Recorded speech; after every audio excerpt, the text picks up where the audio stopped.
This is the Annex, a sociology podcast. I'm Dan Morrison from the University of Alabama in Huntsville. My guest today is Dr. Jessica Calarco, Associate Professor of Sociology at the University of Wisconsin-Madison.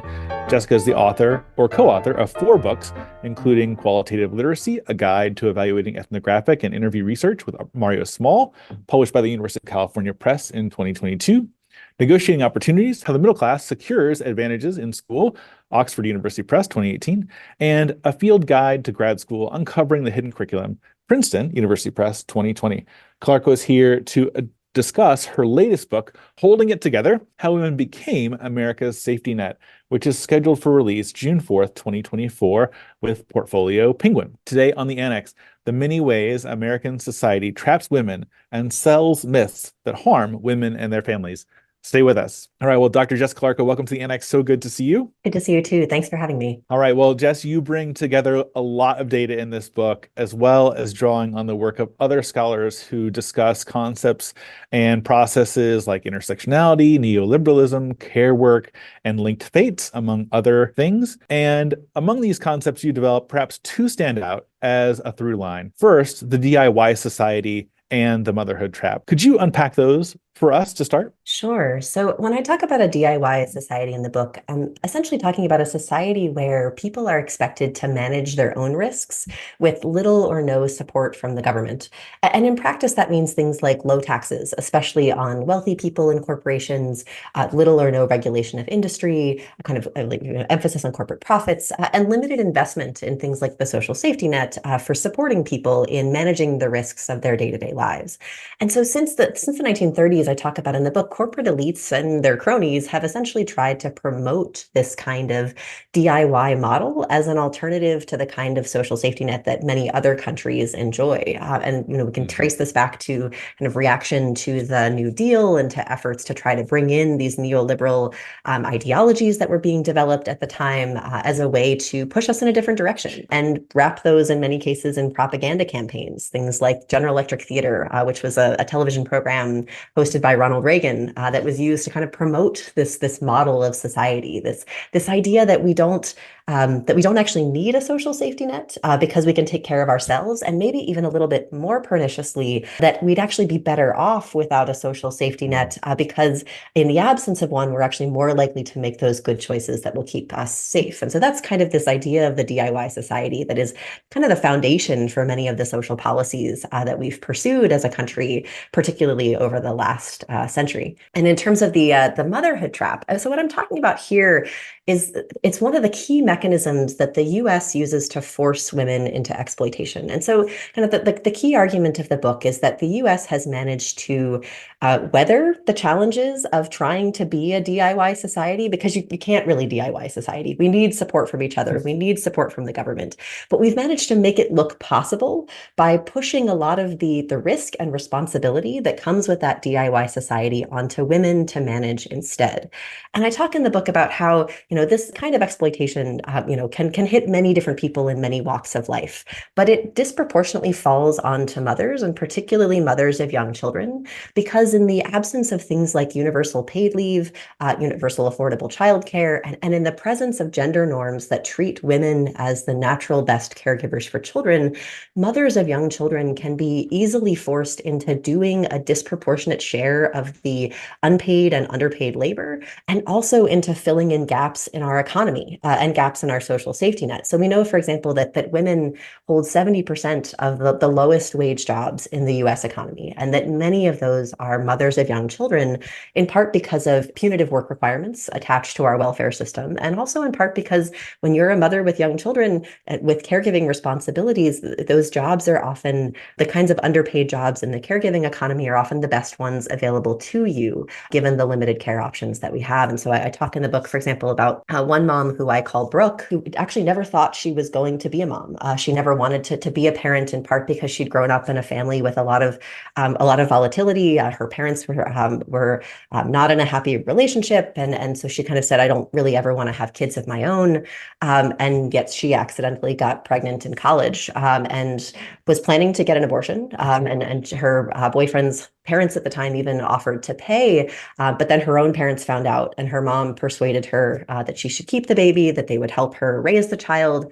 But when push came to shove, and when she ultimately had the baby, her parents weren't able to follow through the way that they had promised initially. And so Brooke ended up dropping out of college. She ended up on welfare. She ended up moving into a shelter because that was the best way that she could um, get on the list for subsidized housing, and ultimately ended up. She started off in a retail job, because that was the best job open to her, and that's where many folks end up in these situations. And then ended up as a childcare worker because that was, the next best option that was available to her. It came with free childcare for her son, but it wasn't a job that paid very well. It paid just above minimum wage, and even when she got promoted to the assistant director position at the center a few years later, she was still only making $25,000 a year. And so we can think about this sort of pathway of pushing women into motherhood, leaving them with limited options care-wise. And certainly she couldn't afford childcare. Part of the reason that she dropped out of college in the first place was that she couldn't afford childcare. And she didn't trust her family to provide care for her son, even if they could have. Both her parents were working full time during the day. And so it just wasn't an option. And so this is how we end up with women in these kinds of jobs in our economy that are often too labor intensive to be profitable. And so we need someone to fill them. And we can't, without government subsidies, afford to pay them well. And women, especially mothers of young children, end up filling in those gaps, and also end up filling in gaps in the sort of unpaid labor that also has to be done at home. I think this is a great segue to a story that you tell in your book on pages 48 and 49 that illustrate your own mother's situation of working in the home and eventually becoming an educator, thus pulling a triple shift. This is an example of how you and your family of origin are featured in the book. Can you talk about the choice to open up about your own family here? Sure. I mean, I think I'm someone who, on social media, I've always been pretty open about my own experiences with parenthood and kind of my own life in general. I think there's value in showing that the work that we do is often connected to or shaped by the kinds of experiences that we have in our personal lives. And certainly trying to normalize the idea of academic motherhood is something that I care a great deal about personally. Beyond that, I mean, I think it's hard for me to divorce this book from my experiences as a daughter and a mother and a caregiver for others, in the sense that, I mean, I wouldn't have started this project that became the book without the experiences I had in that sense. I was, my early work was mostly ethnographic research in schools, but as a mom of two young kids and with the demands that involved, doing another intensive ethnography wasn't going to be possible, at least at that stage of my career. And so I was looking for a project that I could do that was more team-based and more interview-based. And at the time, I was also, struggling with childcare challenges and lots of other things. And so I wanted to know, how do families navigate this? How do they navigate the discrepancies between their ideals for family life and the realities? And so that's part of what led me to do this research that started before the pandemic and then ultimately ended up involving pandemic work and pandemic-focused interviews with families too. And so I think for me, it was kind of born out of these personal experiences. And then certainly I think there's a piece of it too, in the sense that my participants trust me with their stories. And so there's a certain, it feels only fair on some level to share a bit of my own life in the book, to put that in context and to show how this resonated with me, in the hope that it will resonate with readers as well. I'm a fan of this kind of self-disclosure, I guess you would say, just because it does humanize the author as well, right? And the fact that you, as a person with a full-time job and these caregiving responsibilities and in the midst of COVID and all sorts of things, I remember you tweeting about this project during that time, which was a lengthy period, which I feel like we're still not fully through processing as a society, but also as a discipline and as higher education workers as well. Yeah. So chapter 3 drives home the point that we are all complicit in the system that exploits women's labor, even those who escape the motherhood trap. What are some of the consequences that even successful upper middle class women face, even if they do avoid that trap? Yeah, so I mean, I think it's important to start off here by acknowledging that our attempts to DIY society have really decimated American families and communities. And that's particularly true for low-income communities, and especially Black communities and Latino communities and other communities of color in the US. In those contexts, it is often very easy for women to get stuck filling in these gaps in our economy and in our social safety net, because I talk about in the book how we essentially leave them nowhere to turn for support, because everyone everyone around them is struggling and oftentimes nowhere to hide when other people come to them looking for support in the process too, because they know that the people around them, their families, their communities, that they may be the best hope for other people around them, and also that there's risks to saying no. If they say no to someone who needs help right now, that the tables might turn and they might be the one who needs help down the line. And so I think that's where the crux of this really falls. And in that system, relatively privileged women do have it somewhat easier in that they can afford to offload some of the risk that they've been handed by dumping it in many cases onto others who are in more vulnerable positions than them. Things like paying for childcare, paying for house cleaning, paying for home health services for elderly family members, for example. At the same time, I think that we can think about the reason that work doesn't have to be exploitative, but it has to do with the fact that we keep it trapped in the private market as opposed to making it part of a universal system where people are able to access the care that they need and where care providers are able to do that work in a sustainable way that is valued and provides dignified wages and dignified benefits for that essential work that they're doing. But the benefit for relatively privileged women in this system is that they can offload some of this risk and responsibility. And research shows that the more that they're able to offload, or the more that they're able to outsource, the easier it is for women to compete with men in the workplace and secure the kinds of salaries that also give them leverage to negotiate with their partners for support at home in many cases too. And so I think it's important to recognize that as context. And many of the women that we talked to who were in that more privileged position talked about the guilt that they felt about having, and being able to afford to outsource some of this kind of labor. But at the same time, feeling like if I don't do this, I'm going to be in a much more precarious position and kind of feeling that tension. But I talked to one mom who just said, like, I feel like, I'm in an okay place right now, but I also feel like it could change tomorrow. And so I feel like there's pressure to just like take whatever opportunities I can get and hoard them and sit on top. And so, I think it helps to speak to how many of us can be complicit in that kind of opportunity hoarding, given the inequalities and the precarity that we're up against.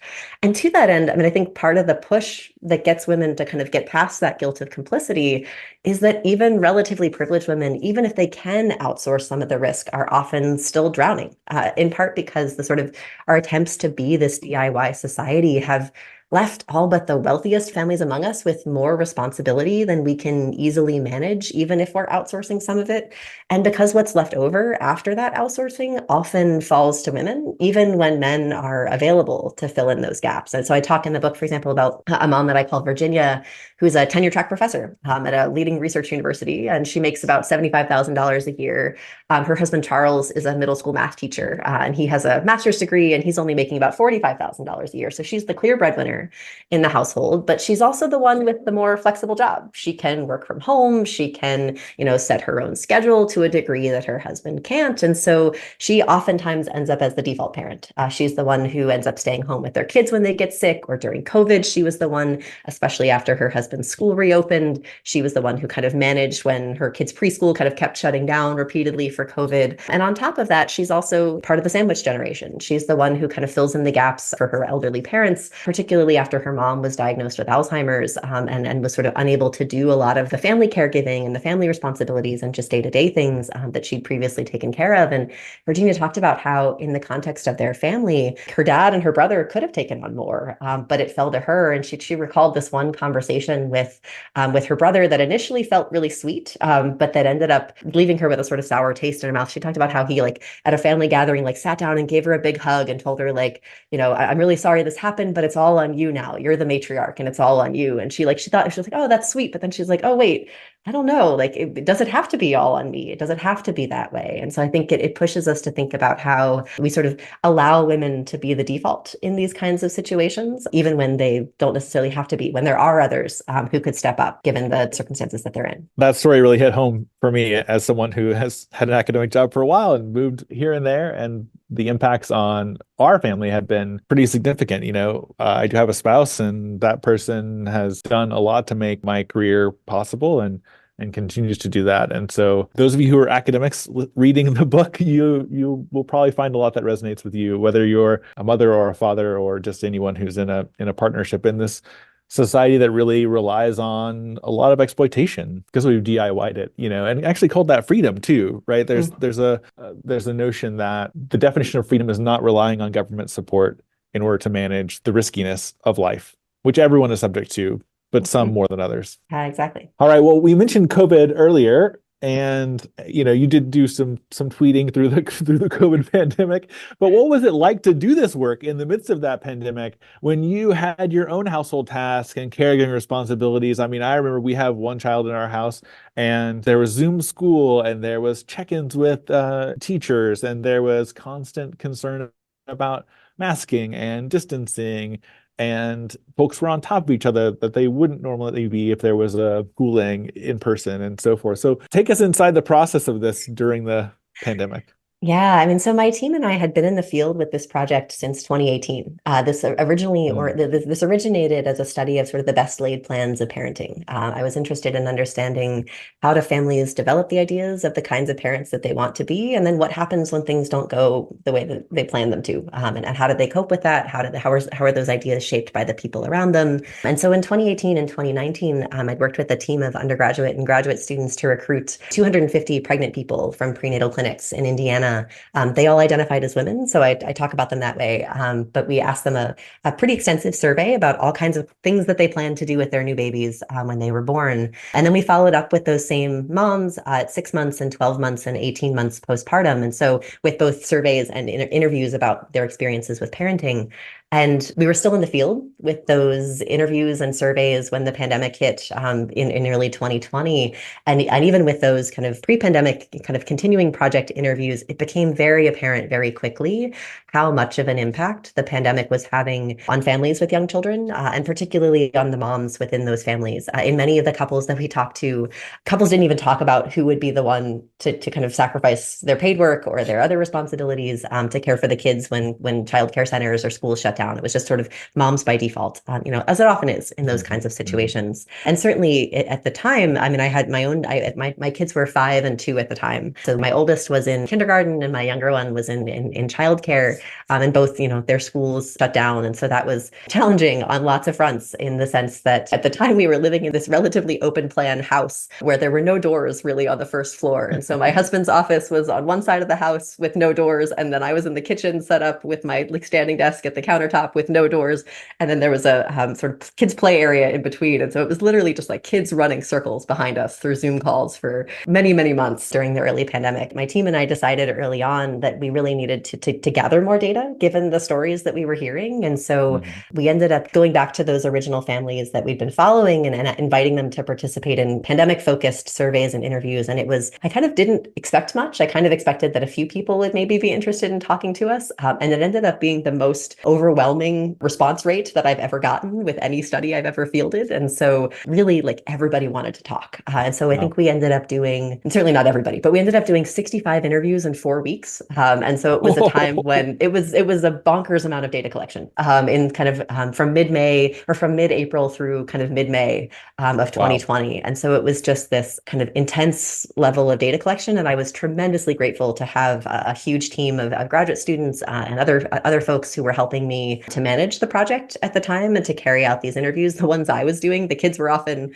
watching TV and I was holed up in the bedroom kind of with my headphones and my laptop. And so there were lots of moments that were a bit chaotic. And I was tremendously grateful to have support from a good team behind me to get this work done. And certainly would not have been possible without their support in the process because it was more than I could have managed on my own, even though I think the experiences that I was having with my own kids at home made it feel particularly important to capture that moment in time and to get a sense of what families were going through as they were navigating those early COVID months. We really get a sense in the book of women being pushed really to breaking points. I mean, motherhood trap is a term that has been used, but it feels even more intense than the word trap can kind of capture, I think. Yeah, I mean, the moms that we interviewed talked about like some of those early interviews, listening back to them, reading through the transcripts is emotionally challenging in the sense that these were moms who were talking about, I mean, maybe it seems funny, but like, like hiding in the bathroom, eating a sleeve of Oreos to get a break from the stress of trying to navigate all of these things simultaneously,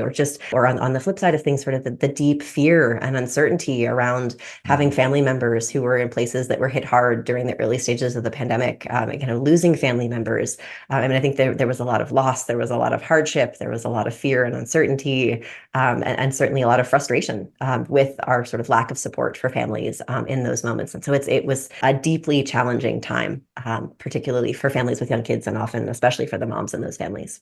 Your book brought to mind, and you discuss in chapter 4, the success sequence. And contrary to what those success sequence writers would have us believe, better individual choices will not fix a broken system or save families and children from poverty. So I'm curious, why do you think that this false narrative has been so well promoted and is so popular? As you write on page 85, poverty and precarity are the primary reasons couples break up or avoid getting married in the first place. I think there's a hopefulness that comes with these agency-based narratives that just promise people. I mean, there's a whole self-help industry, a multi-billion-dollar industry that is founded on this idea that if you just make good choices, you will live a better life. You will have the kind of stability that you need. You will have the kind of security that you need. And it's an appealing idea at its core because it tells us that we can change things and that even when the odds are stacked against us, that we don't have to be hopeless. And I think that's part of where the appeal comes from. And that appeal has also been amplified by lots of kind of myth making, some of those propaganda campaigns that we talked about briefly before, in the sense of promoting this notion that if people just make good choices, they will be safer and the whole society will be safer. And I think it's also complicated in the sense that it's easy to assume that correlation is causation, even if that's not actually the case. And I think that's oftentimes what's really going on behind the scenes when it comes to things like the success sequence. Just go to college, just get married, just wait to have children. In reality, those kinds of what we often think of as good choices are disproportionately available to those who have the privilege to make them. And so it's oftentimes people's privilege and not really their choices that is driving those inequalities in people's outcomes, even when it looks on the surface like, okay, all the people who made these choices are doing great. So if you just make those choices, you'll be doing great too. And so I think we have to be really careful about building advice on, correlation as opposed to causation. And we have to think about, who's benefiting from this kind of a model where people are expected to just make good choices without any real support to make the kinds of choices that even, that may actually have some relationship to success, but only in the context of the resources that are necessary to make them. It just occurred to me, this is like sampling on the dependent variable, right? So you just look at the so-called successful families and say, well, what did they do? It's like those articles that are like 5 tips from the top CEOs. It's like, well, okay, just because they wake up at 4 o'clock in the morning doesn't mean everyone who wakes up at 4 o'clock in the morning is great. There are lots of bus drivers who wake up at 4 o'clock in the morning, but they're not multimillionaires, Exactly. Your book shows just how cruel our society often is. And I think that's an appropriate word, right? The work requirements for TANF, for example, don't allow recipients to count taking college classes as fulfilling their work requirement. That's obviously limiting the time caregivers have to advance their skills and potentially qualify for stable employment. That's cruel. But don't such requirements in general just beg the question, why do we force poor people to work for benefits in the first place? Yeah, I mean, I think we have to acknowledge the fact that we force poor people to work for benefits because it helps to maintain this illusion of a DIY society and what I call the myth of meritocracy that it's built on. And it also maintains a sort of moral boundary between the so-called deserving and undeserving poor. Other countries have essentially built their social safety nets on a more universal understanding of deservingness. The idea that there is a life with dignity that all people are inherently entitled to, regardless of what choices they happen to make or what circumstances they find themselves in. I mean, of course, the problem with that universal model, at least for the engineers and profiteers of our DIY society, is that it threatens their power. It forces them to pay more to protect those who can't afford protections on their own. It means higher taxes, especially on those at the top of the ladder. And it also has this other effect of reducing the kind of social inequality that serves as the basis of their power. So the more unequal our society is, financially unequal and status unequal, the more power those at the top wield, the more ability they have to force others into exploitation. And so they have an interest in maintaining this kind of inequality and getting people to buy into this idea that inequality is okay, or maybe even a good thing, because it reflects the deservingness of the people who fall at different spaces in this system. And so essentially, we might, in the absence of those kinds of myths, expect Americans, and particularly those at the margins, those who maybe just earn a little bit too much to qualify for TANF or for food stamps or for other types of programs, to rebel and say, no, we need these protections too. We're also in a precarious situation. Expand these programs, make them more available, get rid of these work requirements. But we don't, in part because the engineers and profiteers have been highly effective in quelling resistance by promoting these kinds of myths like the myth of meritocracy, that create this sort of moral hierarchy around government support. So those who can get by without support are kind of at the top of the moral ladder.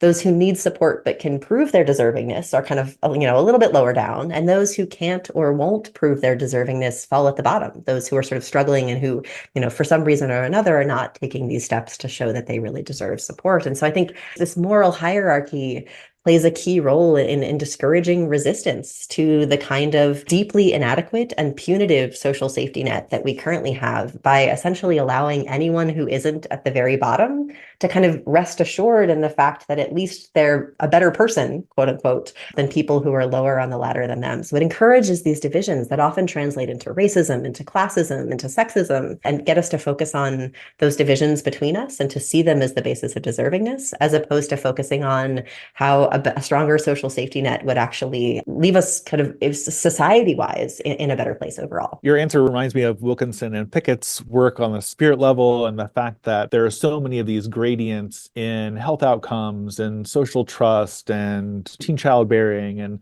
all kinds of social problems that are reduced when we have lower levels of inequality within societies that actually benefit people across the spectrum. Now, they don't benefit the people at the very top as much as they benefit the people in the middle and towards the bottom. And so if you want to hold on to your higher levels of income and wealth and status, then yeah, you're not going to have an incentive necessarily to pay more in taxes, but you still get a benefit from that. And also you live in a more equal society where maybe you don't have to fear falling as much.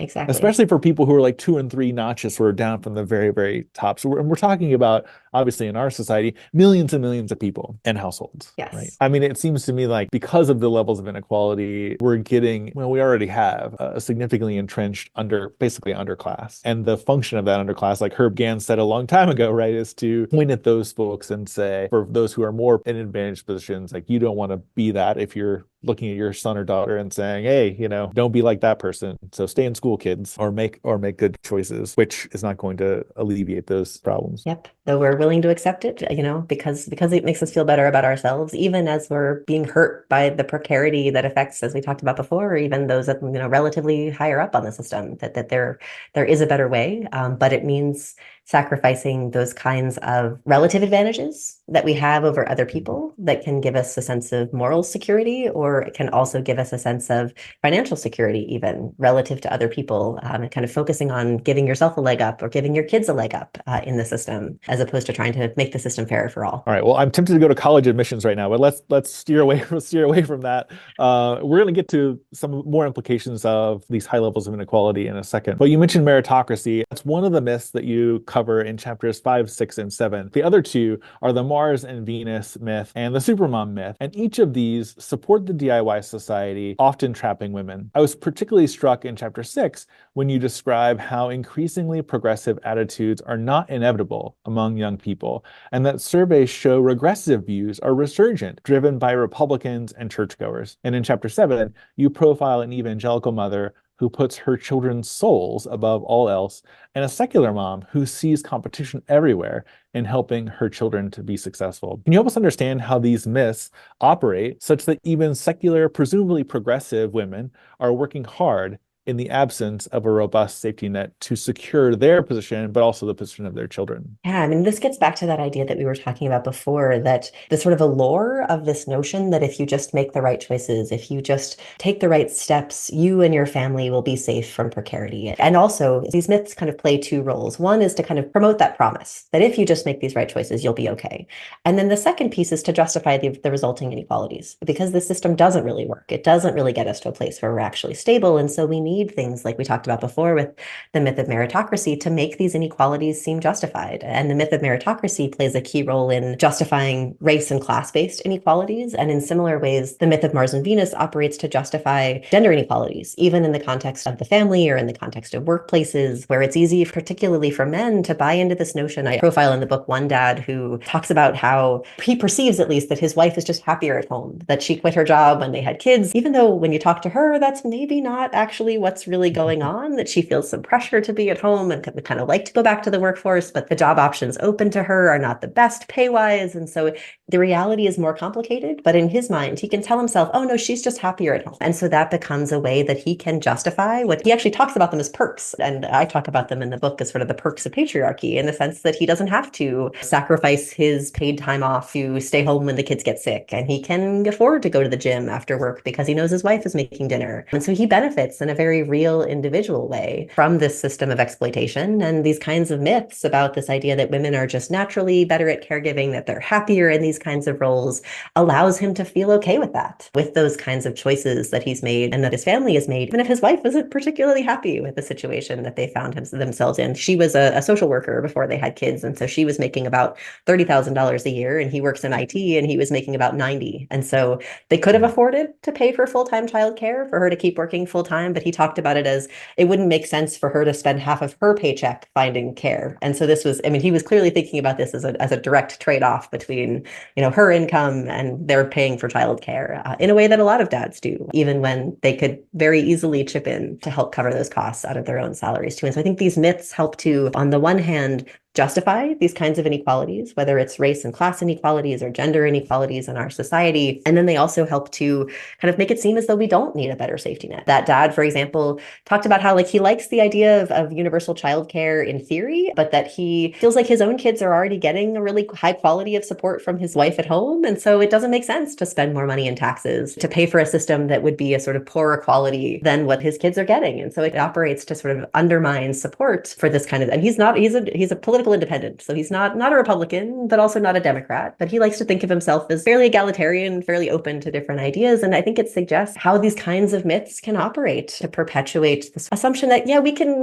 maybe it would be great to have a better net in theory, but we don't really need one and we can get by without one. And in similar ways, the myth of the supermom, I talk about in the book how the core of this is the idea that women, and particularly mothers, are the ones who are the sort of natural protectors for children, or at least even if they're not the natural protectors, the buck is going to fall to them, in the sense that if no one else is there to protect their kids, it's ultimately up to them to protect them from threats. And so what that means then is that fear can be easily used to persuade mothers to step in, to sacrifice themselves, even if that means stepping out of the workforce or taking on a disproportionate share of the unpaid labor, when fear-based messaging tells them that kids are at risk. And I talk about in the book how the kinds of fear-mongering that happens around kids takes a number of different forms and can push mothers into this intensive protective type of mothering to sort of see themselves as the superheroes that have to jump in and protect their kids. This can happen with religious types of messaging that present children as at risk from spiritual threats. This is often highly present in evangelical messaging, particularly evangelical parenting books that treat kids as sort of under attack spiritually from satanic forces in our society, whether that's public schooling or media or, other types of things that they, or CRT, things along those lines. And it can also take more secular forms in the sense of mothers being warned about the threat of downward mobility. This idea that, if you don't send your kid to the right college or get your kid into the right preschool even, that they might not be able to reproduce the class status that you have, that they might not be able to have a stable, secure, happy life. And so, we can debate whether there's, realities behind those different fears, but those fears are often what's driving mothers to feel like they can't just sit back and kind of let life play out for their kids, that they have to step in, they have to be more actively involved, even when that means doing a disproportionate share of the labor. And it kind of discourages them from trying to get other people involved in the effort of raising children, for example, because they worry about, whether those other folks, whether that's childcare providers or teachers or even their partners, will do as good of a job in protecting kids from those kinds of threats. This conversation about intensive parenting, intensive mothering in particular, we just saw in Louisiana, some parents and a very organized, very tenacious group of folks in East Baton Rouge have decided they're going to create their own town and secede from Baton Rouge and creating a frankly, much whiter, much more affluent, independent city. I believe it's called St. George. And there's certainly a way you can talk about this as opportunity hoarding, of leaving behind a blacker, poorer city and really abandoning it and saying, these neighbors are no longer our neighbors. Absolutely. And this is not the only example of this, right? Certainly in my former state of Tennessee, Shelby County schools and the secession of some of the more affluent, whiter suburbs outside of the city of Memphis, this happened recently. And that kind of cycle supports this sense of precarity, no, well, in the sense, the fact of precarity, and it's a zero-sum mentality. Yeah, very much so, in the sense that, I mean, I think they are recognizing that in the way that our public education system is funded is to some extent, I mean, given the existing levels of funding, we could fight for more public funding. We could fight to fund all public schools to the level where they can provide a high quality education for all children and make sure that kids have their needs met, regardless of the kinds of challenges that they are facing outside of school. But in the absence of that kind of large public investment, I mean, I think on some level it makes strategic sense for families to try to opportunity hoard, to say, what is the best way for me to get the best possible education for my kid, especially given these sort of the sort of fear that we live in of the possible threat of downward mobility for those who are already relatively high up on the social ladder. And so those families are saying, how do I do that strategically? And that might, in some cases, mean creating their own school district where they can set the rules about what their kids are exposed to, either message wise or, resource wise, in terms of being able to funnel the donation dollars that they're sending to a much smaller number of kids who look more like their own kids, and who might benefit in the process. And I think we have to think about how we've designed this DIY system in ways that encourage not only opportunity hoarding, but an amplification of inequalities in ways that kind of encourage those who are already relatively privileged to only make the rungs of the ladder further apart to protect themselves from the possibility of others following behind them and trying to pull them down. All right, we could talk a lot more about that in terms of like wasted potential talent and futures and lives and creating a ever expanding underclass of desperate folks who have limited options, let's say. But I want to talk about complaints. So many of the women you and your team spoke to were carrying heavy loads. Childcare plus housework plus part-time work plus care work for themselves and their husbands. And despite this, your team noticed that women would often downplay valid criticisms of their partners. Why do you think this happens so often? And I think there's two things going on here. I think, one thing is that this is a problem of patriarchy and a problem of sort of systems of marginalization and oppression more generally, in the sense that within those deeply unequal systems, those who complain are, in most cases, like they're at risk of gaslighting. They're at risk of being told, oh, you're just, you're just complaining. You're just a nag. You're just, you don't realize how good you have it. And at worst, though, at risk of violence, at risk of, physical repression or social repression for trying to complain and trying to push back against that kind of system. So there's real risks involved in complaining in those kinds of ways. At the same time, I think there's also some complexity here, in the sense that women recognize that in some cases their partners do want to be more involved, but that they're up against pressures of their own. Talk about in the book in terms of things like ideal worker norms that push workers, and particularly men, to invest as much as possible in their paid work and to sacrifice everything else, even if they would be happier spending more time with their kids, with their families, doing care work types of responsibilities. And so I think they understand on some level that men are up against those kinds of pressures too. And so they don't always know how to articulate it in those ways. But I think there's an understanding that the system is stacked in ways that encourage this kind of fighting between the genders, and that encourage partners to focus on what they can get individually as opposed to coming together to try to secure the kind of support that would better help the family as a whole. And I think this gets back to the idea of like why the individualistic solutions are appealing, in the sense that to change that larger culture of work, to change that sort of culture of ideal worker norms and the pressures that we're facing under a capitalistic and highly exploitative system more generally, is often beyond individual couples' control, that there's only so much that they can do in the context of their own relationship. And so when men, and I think that kind of amplifies the first part of the problem, in that if men are up against these sort of norms on the one hand, then women simply telling their partners, do more, doesn't always solve the problem, and can't always solve the problem. Especially, I think it's especially true for men who are in more precarious situations, and who may not have, better options available, and who may not have the flexibility or the time to provide more support. I think there's certainly men like the dad that I was talking about before who could definitely do more, and who should arguably do more, who would be able to maybe not go to the gym every day after work, or maybe not, maybe take some days off to help instead of just saving those days for vacations or things along those lines, or just doing a load of laundry every once in a while. And so I think there's kind of a range here in terms of partners who could very much be doing more. But then the problem on that front is that once a couple gets into a highly unequal situation like his, where one partner is at home doing almost all of the unpaid care work and doing almost all of the sort of household labor more generally, it becomes very hard for her to have any leverage to persuade him otherwise, because she's been out of the workforce for so long at this point that the options available Mm, to her are limited. And she's talked about it. Like his wife, kind of, when I talked to her, talked about that in the sense of like, she wants to go back to work, but she's actually not sure if going back to work would reduce the inequalities in her marriage, in part because those patterns have become so ingrained that it would be difficult to imagine her partner kind of taking on more of that responsibility, given how used to the perks of patriarchy he's gotten over time. And so for her, the idea of going back to a full-time paid position and also having to do all of the unpaid care work on top of that seems even more daunting. And so in that kind of a situation where you just feel like it's sort of hopeless, then not complaining sometimes just feels like the easiest solution, the way to sort of make it through the day or make it through your relationship, particularly in the context of the kind of pro-marriage messaging that we have in our society that tells mm. couples that this is what you're supposed to be doing and you're supposed to be happy with this. So I think that these factors all kind of work together to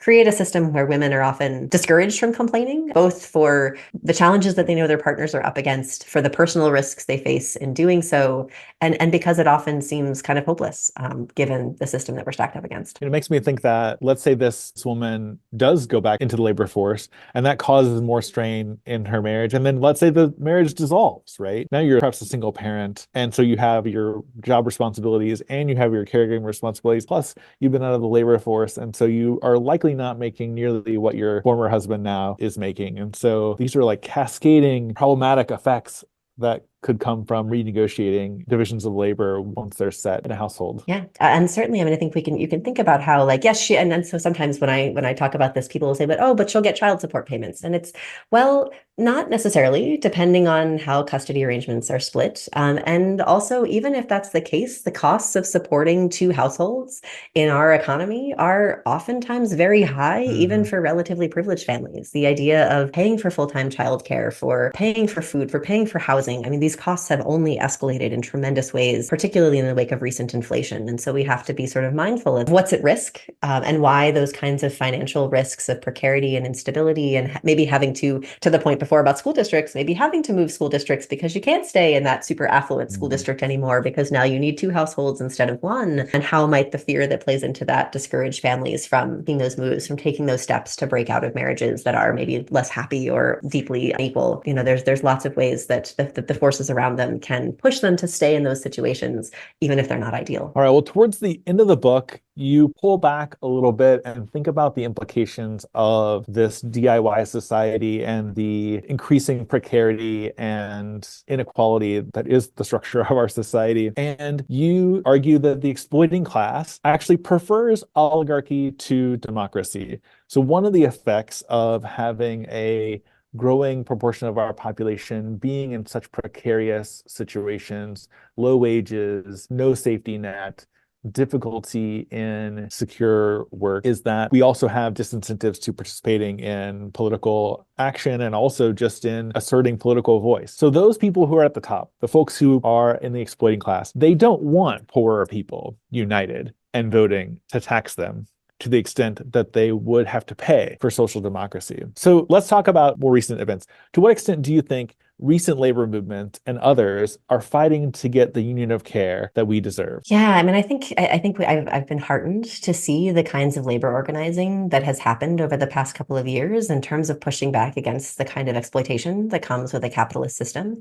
I think that kind of labor union organizing is deeply important. I'm not sure it will get us all the way to the kind of social safety net that we really need and deserve, in part because labor unionizing is often very focused on individual industries or even individual employers, and it doesn't often provide the kinds of connections across labor that are necessary to fight for these broader systems, to fight for the kinds of broader social policies that are going to be necessary to actually address some of the challenges that we're facing as a society right now. And so I think that's where I talk about in the book the need for not only sort of labor unions, but a union of care, where we're sort of centering on our shared participation in this project of caregiving, the fact that at some point in our lives, we will all need care. And at some point in our lives, lives, we will all probably be called upon to provide care for others. And if we focus on that shared part of our identity, that's what unions are great about, is getting people to focus on a shared part of their identity and how policies or changes in structures can help them, despite their differences, because of that shared part of our identity. And I think if we focus on care as a shared part of our identity, that can help us to think about what are the kinds of policies and practices that would support caregiving, that would support us both as care recipients and as caregivers in that kind of a system. And that means not only making things like certain types of care universal, childcare, elder care, healthcare, for example, but also recognizing that not all care can be outsourced, that some care is always going to be informal, and that we can put in place policies that make it more possible for all of us to participate more actively and more sustainably in this shared project of care. So things like universal paid family leave, things like universal paid time off from work, things like protections for workers who take time off for caregiving reasons, or even stipends for families with dependents to give them more choice about how they allocate their time between paid work and care.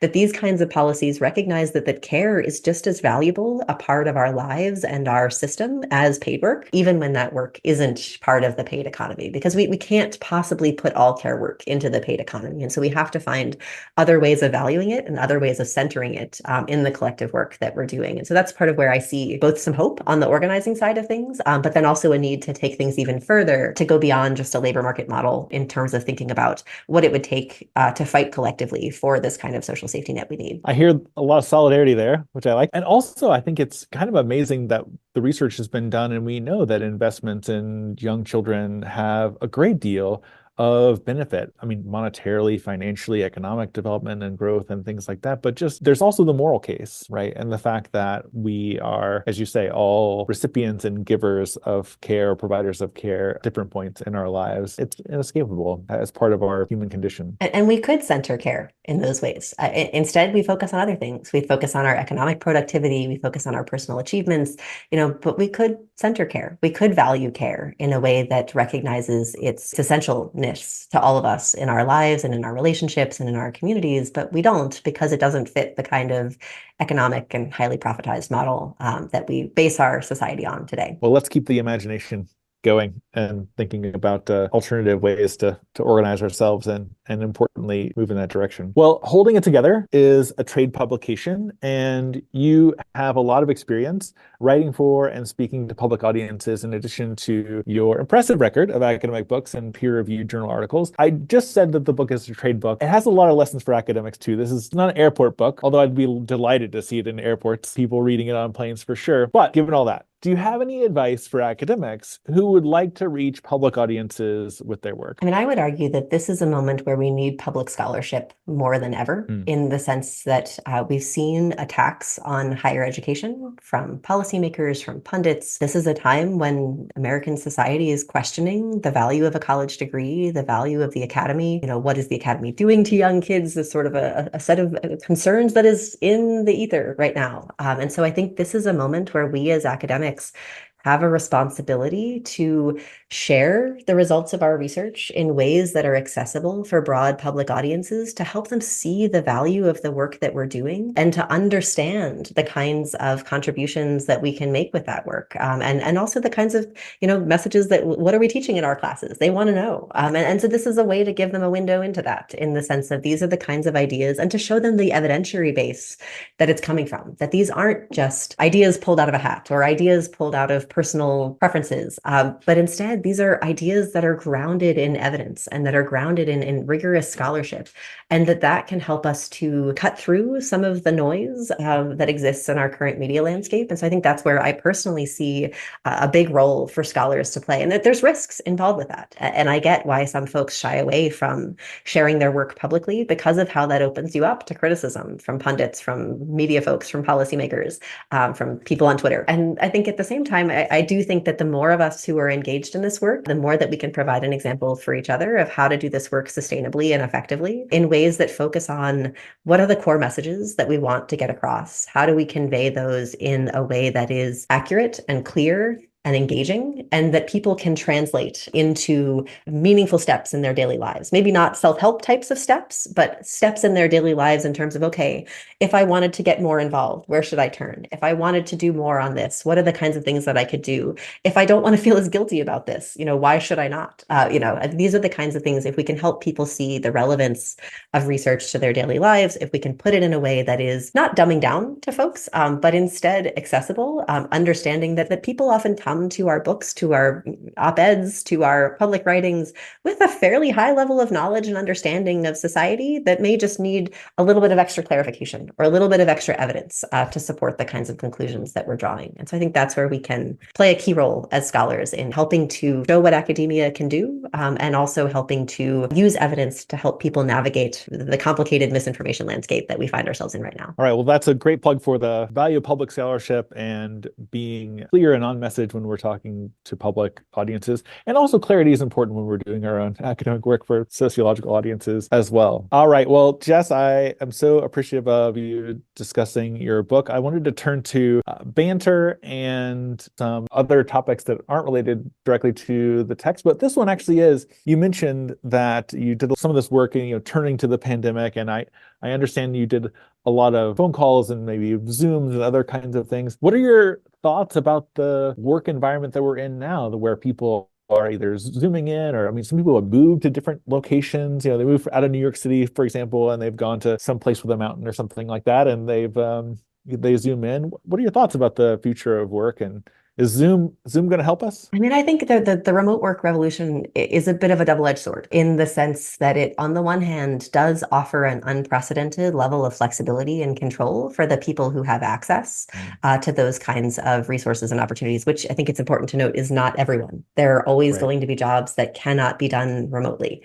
And so I think we have to be mindful of the kinds of inequalities that could potentially result from a system where the employees who are often the most highly paid are also the ones who now have oftentimes the most flexibility over their work environments, over how, they can protect themselves from the kinds of physical stress or, interactional stress, or just, the logistical stress of having to commute to work and be on site every day in a way that other workers don't have that kind of flexibility for. At the same time, and kind of to that end, I think we also have to be mindful of what remote work can't do. One thing that I saw among families during the pandemic that we talked to was seeing remote work as a potential substitute for childcare in the midst of a childcare crisis. So right now we are in a situation where there are not enough childcare spots to go around for the families who need them, particularly spots for children, for very young children, for infants and young toddlers.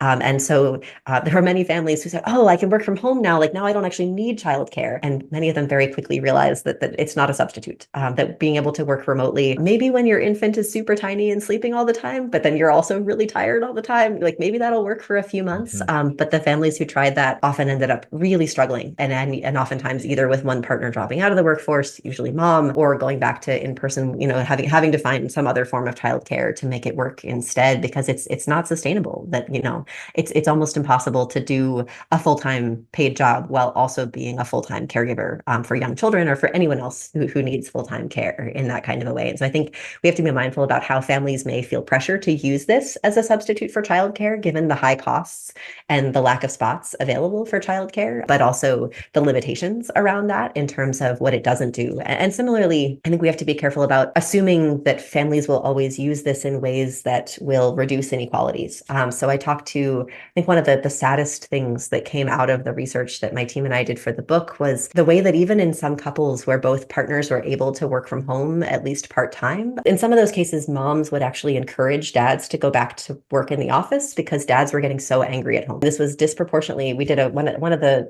national surveys that I did in addition to the interviews was in December of 2020. And we asked families about parents about how often they were yelling at their kids. And white dads with college degrees were sort of off the charts compared to everybody else in terms of their likelihood of saying that they were yelling at their kids once a day or more.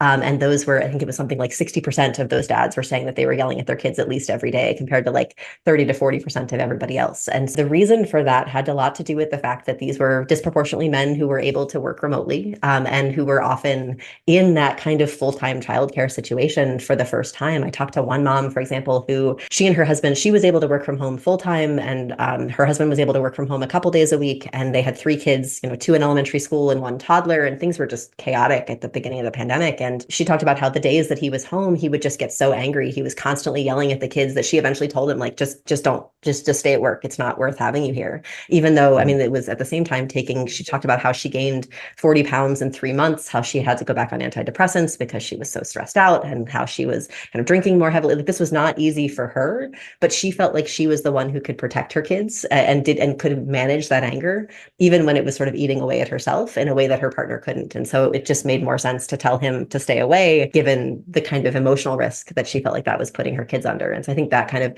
we have to be careful about how we sort of treat kind of who is going to take advantage of these opportunities, what is it substituting for, and how might it potentially discourage us from investing in the kinds of systems like universal childcare that could help to make sure that families have the support that they need. That's a really harrowing story about those dads that are yelling at their kids Yeah. a lot more. I was thinking about your first point in terms of the unequal effects of some workers working at home and others not able to. I mean, here in Huntsville, we have this pretty large military installation called Redstone. And one of the things that's happened post-pandemic is that many of them are now working at home. And it's caused some businesses near the arsenal to actually close, like restaurants, like places where people would go for lunch when they were on base. But then I thought about, well, what happens when higher proportions of like office workers stay home, right? So the salad place that's on the corner, or the shoe repair place, or the tailor, the alterations place. All these businesses that rely on large numbers of workers that are concentrated, that do errands and other things for either before work or during their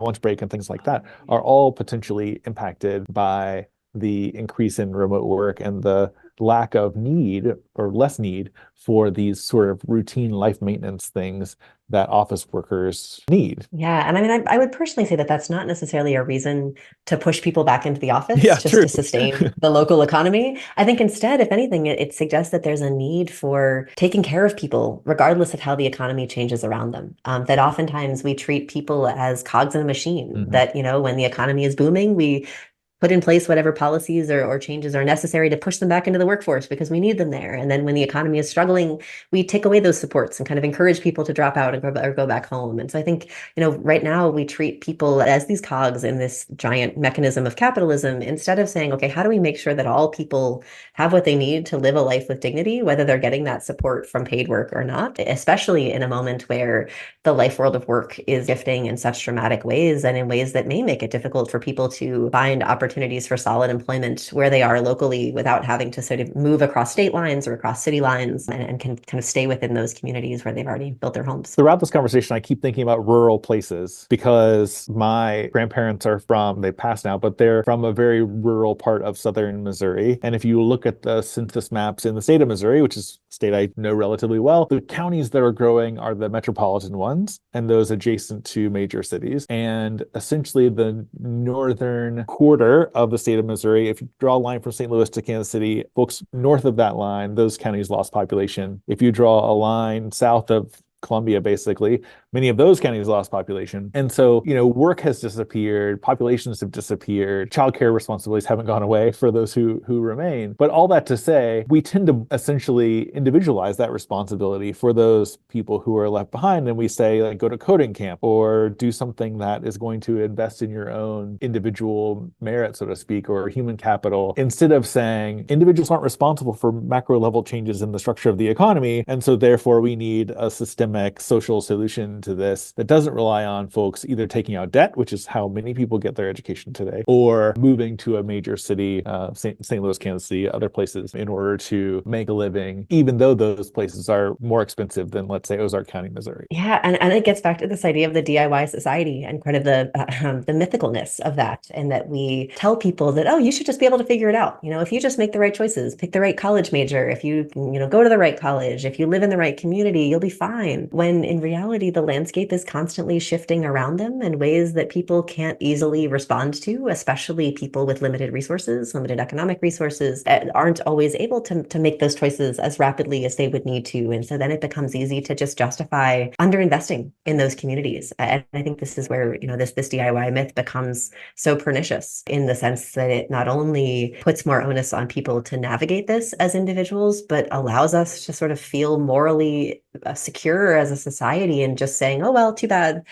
things changed. You didn't pack up and move. You didn't make those right choices. You should have done something differently 20 years ago when you didn't even know that you would have to. And so I think it's a shame, unfortunately, given the way that it leads us to treat our fellow citizens and our people in our communities and people in nearby communities who haven't had the same privileges and opportunities by those who maybe have had that chance to move or to make those quote unquote good choices in their own lives. All right. Well, just one more question for you. You're a sociologist of childhood, and often in the public media and conversations, we hear that young people don't know what they're talking about, particularly when it comes to political engagement or topics of the day. How do you respond as someone who studies young people? Yeah, I mean, I think it's important to recognize that the young people today, as we've seen with some of the political activism that's happening on college campuses, for example, are highly informed, that they're taking steps to come to this activism from a place of deep concern about and oftentimes deep knowledge of what is happening in other parts of the world, a willingness to think beyond their kind of own personal experiences and care about others. And that's oftentimes what we hope for them out of education is that kind of willingness to think critically, that willingness to think kind of beyond their own entitled self-interests. And so I think that, if anything, in that sense, we should be mindful of this current moment as evidence that, kids are all right on some level, in the sense that they care and that they are thinking about the world in critical ways, that they may, that there may be missteps along the way, but at the same time, I think that's true of all of us, and that we can all, learn from the example of being willing to take steps to address something that is important and to think beyond ourselves and to try to work together collectively to push for larger solutions to big social problems that we can't address on our own. Well, kids are all right. You heard it here. The students that I have here at University of Alabama in Huntsville are often extremely bright, very curious, definitely want to be able to use their education for something more than just their own individual career aspirations. And they recognize that their concerns and their lives are linked to the lives of others. And so they have a great deal of concern for the state of the world and are looking to their faculty members often to provide them with readings and resources that help them make sense of the challenges that we're facing right now. So I'm glad to hear. And I think Go ahead. another thing to point to is like this idea that I think young people often recognize in a way that adults don't, that rules have a certain arbitrariness to them, in the sense that, rules are socially, they understand social construction often at an internal level, that we as adults, we've been so kind of jaded by being in the world for so long that we see these things as fixed and immutable. And certainly like research on very young kids, preschoolers and toddlers, I mean, they're super creative with how they engage with the world. They see possibility everywhere. And so I think that, can give us hope too, in the sense that they recognize that the kinds of rules, some of my other research looks at kind of the inequalities around how institutions enforce rules.